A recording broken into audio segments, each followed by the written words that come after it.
Ele falou, cara, tem uma verdade aqui. Tem alguma coisa aqui nesse movimento Red Pill que é verdadeira. Aí ele embarcou com tudo no movimento Red Pill.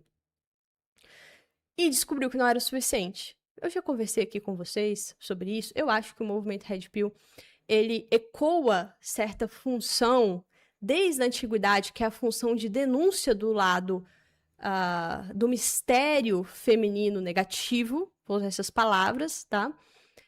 Para não ser confundida aí com quem fala sobre potencial maligno da mulher, que são coisas diferentes. O movimento Red Pill, então, ele ecoa esse mistério, essa denúncia desse mistério negativo feminino. Isso é muito antigo, isso desde sempre existe esta contraparte ali, homens exaltando mulheres, falando que elas são anjos lindos, todas lindas e tudo mais, e tem homens falando, galera, não é assim não, e realmente, geralmente eles o fazem de forma muito violenta mesmo, que é pra meio acordar o caboclo, assim, preso na luxúria, né, e falar, irmão, não é essa, essas mulheres são basiliscos, elas estão sugando a sua vida. O movimento Red Pill ecoa essa função.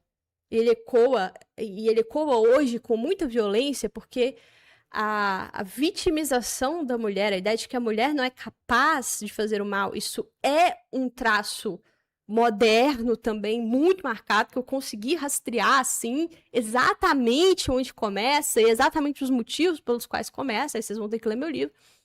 Por isso que eles são hoje mais vocais do que no passado. É porque quanto mais esse mistério negativo for ocultado, maior a vontade de revelá-lo, né? Então, tudo bem. Mas tirando isso, tudo que vocês estão procurando, vocês só vão encontrar numa religião. Por isso que a maioria vai para o paganismo, uma parte considerável, mas alguns vão entender ali, não, peraí, não, o paganismo também não, sabe?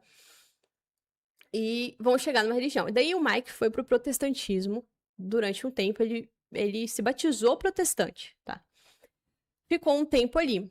Só que aí eu não lembro se ele se batizou protestante depois do nascimento da filha dele, ou se antes, mas enfim, aqui não entra no caso, né? Aí ele se... a filha dele nasce em determinado momento, e é uma filha menina. Quando a filha dele nasce, ele olha pra menina e fala assim, eu não sou um homem digno o suficiente de ter uma filha mulher. Eu não sou um bom homem. Eu não sou um bom exemplo para minha filha. Eu não gostaria que a minha filha se casasse com um marido que fosse alcoólatra, que fosse agressivo. Ele não tem a vergonha de dizer que ele era um homem horrível, tá? Mesmo depois de casar, mesmo depois de ter a mulher dele, ele continuava sendo um homem horrível, viciado, cheio de vícios e tudo mais. Quando a filha dele nasceu, e ele é muito específico quando diz que ele achava que era um menino. Ele só descobriu no parto que era uma menina, né? Quando ele descobriu que era uma menina, uma ficha caiu e ele pensou, caraca, esse não é o modelo de masculinidade que eu quero mostrar para minha filha. Isso aqui não é saudável, né? Aí ele entrou numa crise pessoal terrível, né? Ele passou por um vale das sombras muito tenebroso, porque existe de fato essa dissociação que acontece quando você percebe ali que há algo dentro de você que vai te consumir e vai consumir as pessoas ao seu redor caso você não sucumba, caso você não morra para aquilo e renasça, na verdade.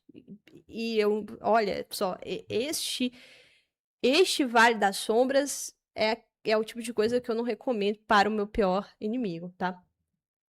E enquanto ele estava neste Vale das Sombras, ele já era protestante, veja bem, diz ele que numa crise terrível, que ele estava pensando, inclusive, em tirar a sua própria vida, ele viu o rosário. Um rosário que a sogra dele tinha comprado. E a avó dele era católica, a avó, a bisavó dele, não sei, e ele se lembrava ali daquela mulher forte,